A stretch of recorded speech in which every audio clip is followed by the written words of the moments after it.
Hi and welcome to AFTV. I've got Turkish with me off the back of a 2-0 win against Newcastle. I'm smiling.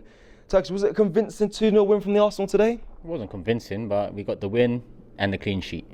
I think after you get banged 4-0 at Anfield, the best thing is a clean sheet. Yeah. And the second half was definitely an improvement on the first half. That's how I see it. Glad Martinelli comes on and gets a goal. Yep. Glad Saka got his goal. Albeit with the injury forcing him off and probably out for Thursday. We'll probably discuss that in a bit. Yeah.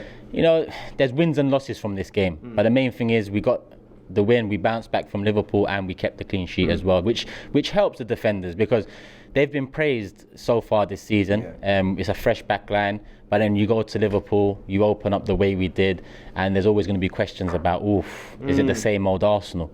Well, I think today answered that defensively. Yeah. You know, the heads wasn't down from the get-go. Joe Linton caused Ben White problems in the first 30 seconds. Ben White just, handled it well and continued to dominate in the game. Yep. Gabriel, same with Callum Wilson, first 5 minutes. There was a couple of physical battles. He come out on top, rest of the game quiet for the Newcastle attack. So, yeah, for me, the best thing is the defence has bounced back. Why would you say it wasn't convincing? That's what you started. You said it wasn't convincing win, but it was a 2-0. Why would you say not convincing? First half, poor lack of creativity. You got to bear in mind we're playing bottom of the league, a team that's conceded 27 goals prior to us them coming to the Emirates. 27 goals in 12 games. That's mad. They was knocked out the League Cup to Burnley at St James's Park. That's mad. So for me, I just expected a bit more intent, a bit more fluidity. Yeah. I expected to see what Arteta wanted to do with our attack. But it was a bit of the same old. It was a bit of the same old from Watford, Norwich, Burnley, where when a team comes to stifle us, when a team comes to sit, we face problems because creativity is a big issue. And once teams start finding that out, I think teams know this now.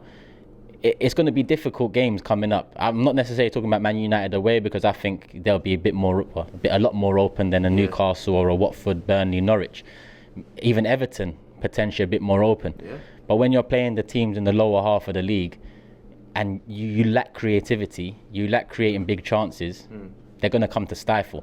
So we need to, figure it out. So far, so good. I mean, Watford, Burnley, Norwich 1-0 wins today, Newcastle 2-0 win, all clean sheets, happy days. Yeah. But in the long run, the attack needs to be fixed. The problem needs to be fixed. Yeah, that kind of makes sense why you say it wasn't convincing. Do you think Eddie Howe being on the touchline for Newcastle had any impact on that, or do you think we should be getting the job done regardless? Yeah, I don't think so. Yeah. He hasn't had time to work with them. He's had COVID. He hasn't been training with them. This is literally the first time he's been allowed at the dugout. I don't think he made much of an impact. I don't think Newcastle brought much to the table today. Yeah, fair enough. Let's talk about what's going to be the biggest talking topic, I think, of this weekend, or this game today. Now, you talk about the striking situation needs to improve going forward. Let's talk about Aubameyang, and obviously he had a miss today, didn't score. He is our captain. Some people argue he hasn't been getting a service, so it's unfair to criticise him. Some people are saying, listen, let's not forget he held us up for a good 2 seasons. Where are you right now with the Aubameyang situation? Don't get me wrong, the service is also a problem. This doesn't all fall on the strikers, but this Oba, since the contract, a year and a half in January, isn't the Oba we saw before. And I don't like these excuses all the time. With Mesut Ozil, we had, he hasn't got a striker in front of him. He hasn't got pace beside him. He hasn't got a defensive mid behind him. Similar excuses are being made for Oba now. I think when you're 30 plus years of age, when you signed a big contract, when you're the star man and you come out saying you want to be remembered like Thierry Henry, we need to see more than just working hard. We need to see more than, just running about, pressing up top. I don't think that's enough for me to say, Oba was all right today. You look at the chance he missed against a team that he, more often than not has fun against. Yeah. And that shows you where he is. He's missed 2 penalties this season. He's missed an open goal today. This ain't to say, drop him. This is me. And I say that because you drop him, you put Laka in. It's not like Laka brings goals either. Coming into the season, I thought we'd see a lot more of Martinelli and Balogun. Yeah. Which we haven't. I mean, Balogun's 21 years of, we see younger players in the Premier League excelling. So I'm not too sure what's happening with Balogun. Not sure if Arteta doesn't fancy him or doesn't feel like he's ready. But at 21 years of age, if you're not ready to come into a team that's lacking goals, to me, that's a problem. I'd rather get man sorted for next season because there isn't much we can do this season. Okay, we can get top 6. right now it seemed like top 4's up for grabs, but in February, March, that picture could change a hell of a lot. So let's stick to, okay, we can get top 6 this season. But in all honesty, none of us are happy with top 6. It's what we do after that really matters. And for me, the striker situation needs to be ironed out now. Laka's got 6 months, 7 months to go. Obba's got a year and a bit to go. Both not firing. Yeah, do you get a new striker do you get a new striker straight away, or do you promote the youngsters? You just spoke about Balogun there. Martinelli come on and scored a great goal today. Do you promote them, or do you do both? Do you promote the young strikers and then get a new striker? I would have done it in the summer, if I'm honest. I think those decisions should have been made in the summer, but we went into the season yet again with Obba and Laka. But listen, it's been a positive season so far. I mean, we stand here right now. We're 5th, joint with 4th. Yeah.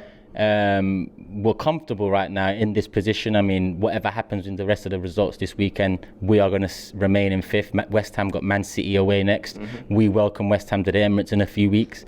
So slowly but surely you can see a pathway to potentially being in with a shout for top 4, top 6. But I'm not filled with confidence because our attack is a problem.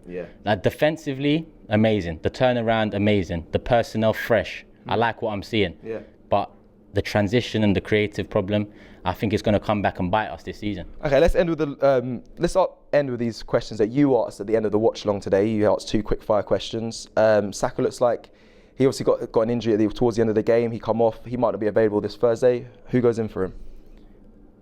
I would have said Pepe before the game, but Martinelli getting a goal, we've got to fit him in somewhere against Man United. Makes sense. I think he needed that. I'm so glad he got it because he's had a few opportunities this season where he's been poor, but today he come on, he got a goal and he finished it so well. It was clean. You know, it's clean. And then last question as probably well. Our best finish of the season, really. When you think about all the goals we scored this season, how many we scored? About 15. We scored a lot of good team goals, but when it comes to actual individual as a finish first time. Martinelli. Let me finish off the last question you asked. Tavares, does he keep his shirt for the Man United game? Because listen, some people away from the stream saying he didn't have a great game, but he was like the main guy on the ball, getting the most chance, having the most chance. He had a lot of shots, which sometimes I think people got annoyed with, but at least he's taken them.